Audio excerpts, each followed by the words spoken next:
Hello students, thank you for your attention and your focus during this video. So today the woman of the day is somebody named Wilma Rudolph. And so earlier this week we learned about somebody named Wilma Mankiller. They have the same first name, Wilma. W-I-L-L-W-I-L-M.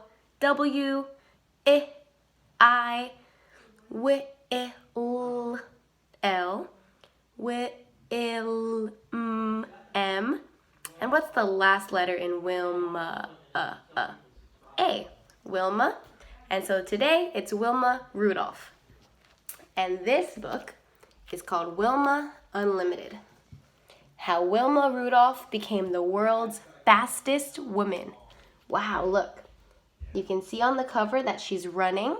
So maybe this is going to be about her running. And it's written by Kathleen Kroll, illustrated. So illustrated means that this person did the drawings. Illustrated by David Diaz. All right. This is a long book. I'll try to get it all in the frame.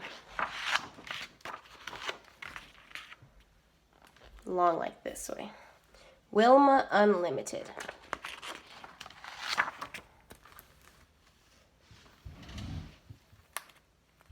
This is saying who the book is dedicated to. It says, for two strong grandmothers, Margaret Folliard and Agnes Luginbald. And for Ariel, my little buff man. All right. No one expected such a tiny girl to have a first birthday. In Clarksville, Tennessee, in 1940, life for a baby who weighed just over 4 pounds at birth, so a little baby, was sure to be limited. But most babies didn't have 19 older brothers and sisters to watch over them. Wow, she had 19 brothers and sisters. Most babies didn't have a mother who knew home remedies and a father who worked several jobs. Most babies weren't Wilma Rudolph. So here's Wilma Rudolph at her first birthday, so that's her cake, because it's her first birthday party, with 19 brothers and sisters. Wow. Wilma did celebrate her first birthday, and everyone noticed that as soon as this girl could walk, she ran or she jumped instead. Have you ever seen a baby run? She worried people though. She was always so small and always looked kind of sick. If a brother or sister had a cold, she got double pneumonia. If one of them had measles, Wilma got measles too, plus mumps and chickenpox. So whenever one of her 19 brothers and sisters got sick, she also got sick.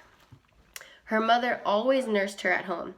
Doctors were a luxury for the Rudolph family. And anyway, only one doctor in Clarksville would treat black people. So that's not fair. Where they lived, there was only one doctor who would care for black people. All the other doctors would only accept white people. That's not fair. Just before Wilma turned 5, she got sicker than ever. Her sisters and brothers heaped all the family's blankets on her, trying to keep her warm. So they put all the blankets they had on top of her, but she was still sick and still cold. During that sickness, Willa's left leg twisted inward, and she couldn't move it back. That sounds like it hurts. Not even Wilma's mother knew what was wrong. The doctor came to see her then. Besides scarlet fever, he said, Wilma had also been stricken with polio. In those days, most children who got polio either died or were permanently crippled. So crippled means that you can't walk. There was no cure. Wow, so this is scary because she had a disease called polio that the doctor said most people died or they couldn't walk forever. Their whole entire life they couldn't walk. The news spread around Clarksville. That was her town. So everybody knew about this.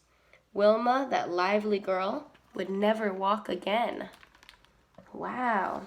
And that's surprising because remember, on the cover, we see that Wilma's running. So how is that possible if now the doctor is saying that she can never walk again? Let's see what happens. But Wilma kept moving any way she could. By hopping on one foot, she could get herself around the house. Wow, so her one leg was twisted, but on her good leg, she hopped all around the house. To the outhouse in the backyard, and even on Sundays, to church. She hopped all the way to church. Wilma's mother urged her on Mrs. Rudolph had plenty to do. Cooking, cleaning, sewing patterned flour sacks into clothes for her children, now 22 in all. So there were 22 kids in that house. Yet twice every week, she and Wilma took the bus to the nearest hospital that would treat black patients, 50 miles away in Nashville. So they had to travel 50 miles just to see a doctor that would see them. They rode together in the back of the bus, the only place black people were allowed to sit. Remember we learned about that when we learned about Rosa Parks? Black people were only allowed to sit in the back of the bus, and we talked about how that was not fair. And Rosa Parks, she sat in the front, and she told them, no, I will not move. So, in this bus, they sat in the back. Not fair. Doctors and nurses at the hospital helped Wilma do exercises to make her paralyzed legs stronger. At home, Wilma practiced them constantly, even when it hurt. So she was trying to get her legs stronger. To Wilma, see if you can see. To Wilma, what hurt most was that the local school wouldn't let her attend because she couldn't walk. That doesn't sound fair. Since she couldn't walk, they didn't let her go to that school. So how's she supposed to learn? Tearful and lonely, she watched her brothers and sisters run off to school each day, leaving her behind. So her brothers and sisters were allowed to go to school, but she had to stay. So she felt sad. Finally, tired of crying all the time, she decided she had to fight back.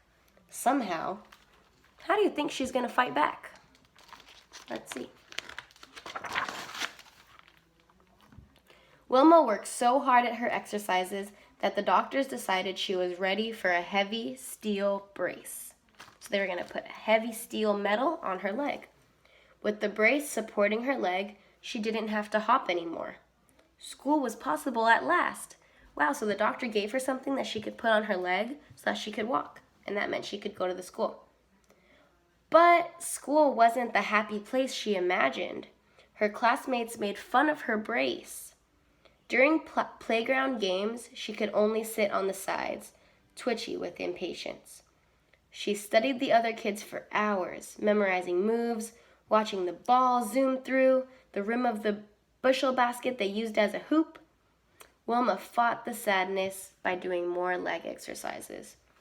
So she was so sad because all of these kids are playing and she was just sitting on the side. And they made fun of her. So she didn't get to play and they made fun of her. So she just kept on exercising her leg, trying to get stronger. Her family always cheered her on, and Wilma did everything she could to keep them from worrying about her. At times, her leg really did seem to be getting stronger. Other times, it just hurt. So at least her family supported her, even though the people at school did not. One Sunday, on her way to church, Wilma felt especially good. She and her family had always found strength in their faith, and church was Wilma's favorite place in the world. Everyone she knew would be there, talking and laughing, praying and singing. It would be just the place to try the bravest thing she had ever done. She hung back while people filled the old building. Standing by herself, the sound of hymns coloring the air, she unbuckled her heavy brace, she took off her brace, and set it by the church's front door. Taking a deep breath, she moved one foot in front of the other, her knees trembling. So they were shaking, her knees were shaking, because she's not used to standing without her brace. That's her brace, and she took it off. She took her mind off of her knees by concentrating on another breath. So just how we used to do, she was helping herself calm down by not thinking about her shaking leg. She was just thinking about her breath. She breathed in deeply,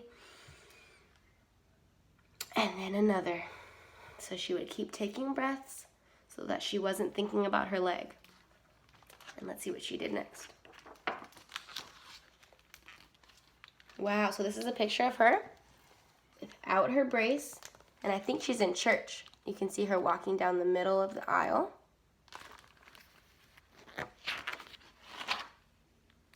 Whispers rippled through the gathering because everybody knew that she usually wore the brace.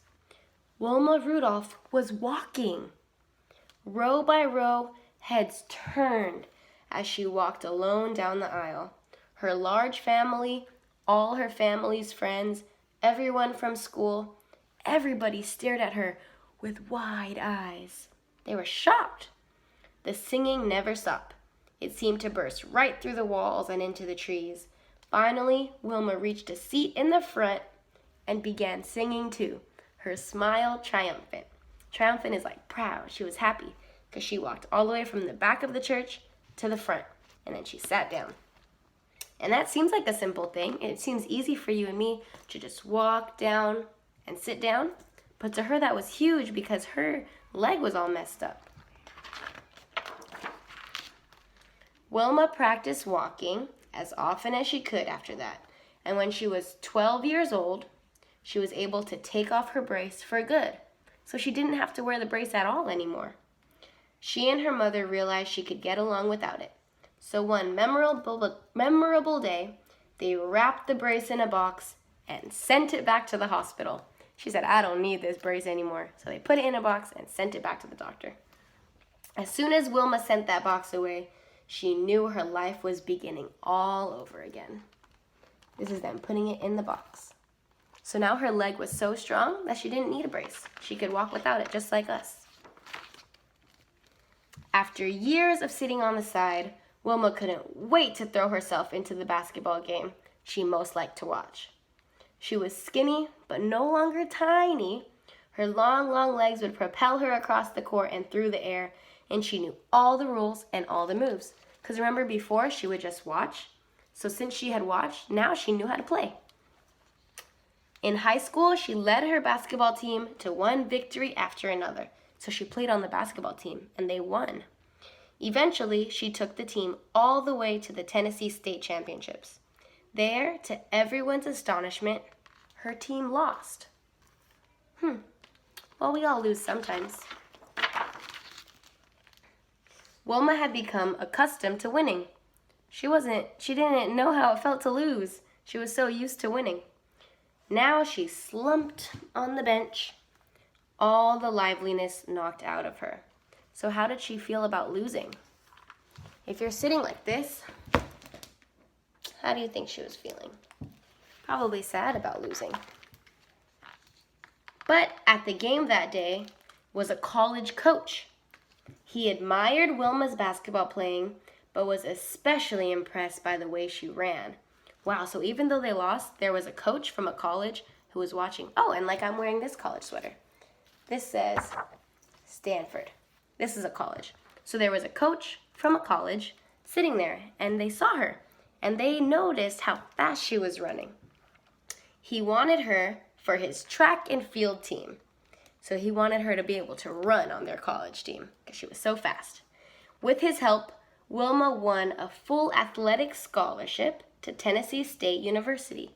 That means she got to go to college for free. She didn't have to pay anything. She was the first member of her family to go to college. Wow. So even though she lost that day, a lot of good things came out of it. 8 years after she mailed her brace away back to the doctor, Wilma's long legs and years of hard work carried her through thousands of miles from Clarksville, Tennessee. The summer of 1960, she arrived in Rome, Italy, to represent the United States at the Olympic Games as a runner. As a runner. Just participating in the Olympics was a deeply personal victory for Wilma, but her chances of winning a race were limited. Simply walking in Rome's shivering heat was a chore. So it was so hot there that it was hard to even walk. Like, you know how sometimes on a hot day you don't really want to run because you get so tired? That's what it was like that day. And athletes from other countries had run faster races than Wilma ever had. So these people were supposed to be faster than her, so she was nervous. Women weren't thought to run very well anyway. I don't like that. They thought that women couldn't run fast. Track and field was considered a sport for men, and the pressure from the public was intense. For the first time ever, the Olympics would be shown on television, and all the athletes knew that more than 100 million people would be watching. Wow, so she was nervous for a lot of reasons. She was nervous because it was hot, because the other racers were supposed to be faster than her, and because her race was going to be on TV for a bunch of people to see, for 100 million people to see. Worst of all, Wilma had twisted her ankle just after she arrived in Rome. So that's another bad thing. She hurt her ankle. It was still swollen and painful on the day of her first race. So this is her rubbing her ankle. How would you feel if you had a big race that was going to be on TV in front of 100 million people, and that day you hurt your ankle, and you're supposed to run as fast as you can? How would you feel? I would definitely be nervous. Yet once it was her turn to compete, Wilma forgot her ankle and everything else. Maybe she took deep breaths again. She lunged forward, not thinking about her fear, her pain, or the sweat flying off of her face. She ran better than she ever ran before. And she ran better than anyone else. Look, this is the picture from the cover. So she really did go from not being able to walk to beating everybody else. Grabbing the attention of the whole world, Wilma Rudolph from the United States won the 100-meter dash. No one else even came close. An Olympic gold medal was hers to take home. Wow, she won a gold medal from the Olympics. And before she couldn't even walk, and now she was here beating all these other people. So when it was time for the 200-meter dash, Wilma's graceful long legs were already famous. Her ears buzzed with the sound of the crowd chanting her name, Wilma, Wilma. Such support helped her ignore the rain that was beginning to fall. Wow, so now for her second race, it started to rain. So many things are happening.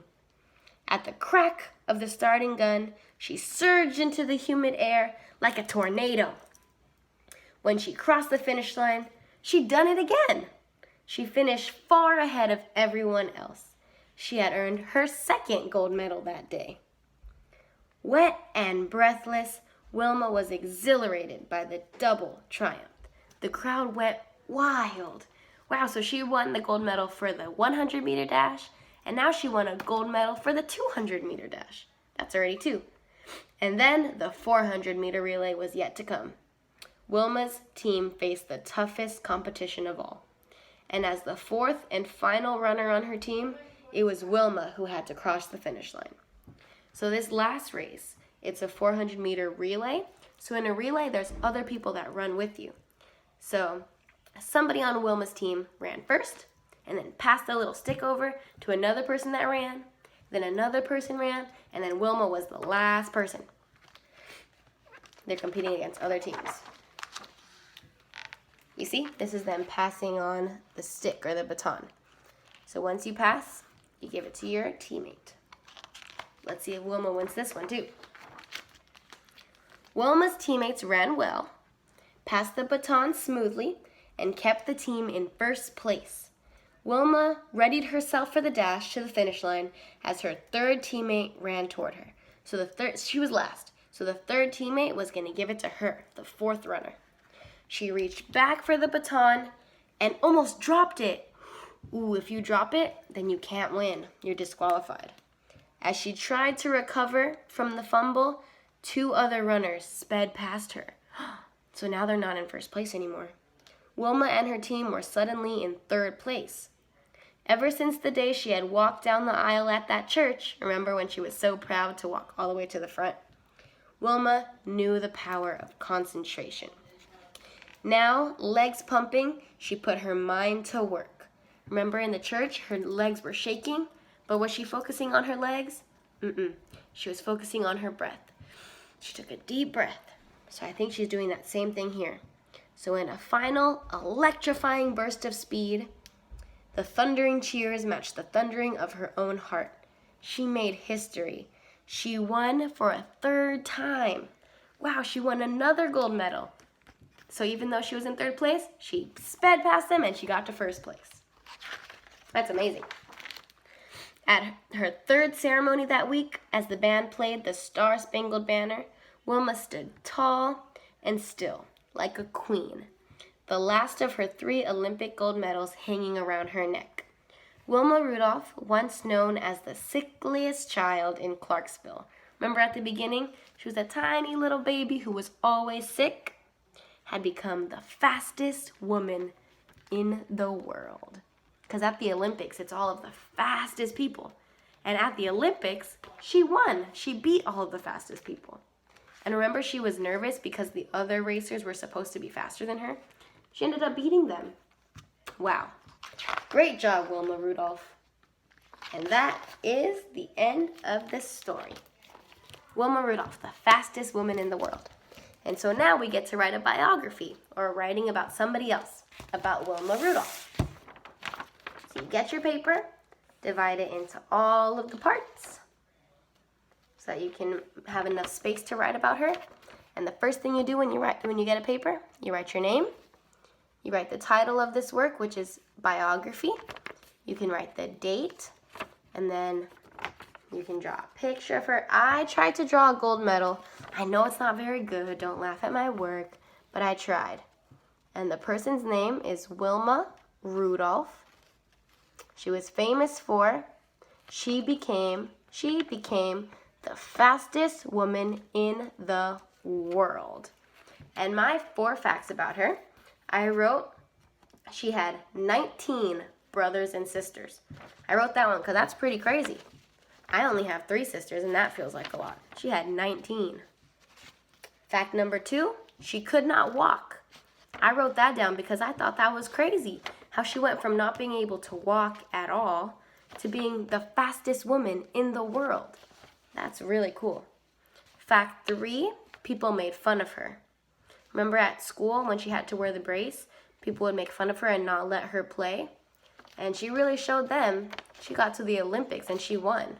So I wrote that there. People made fun of her.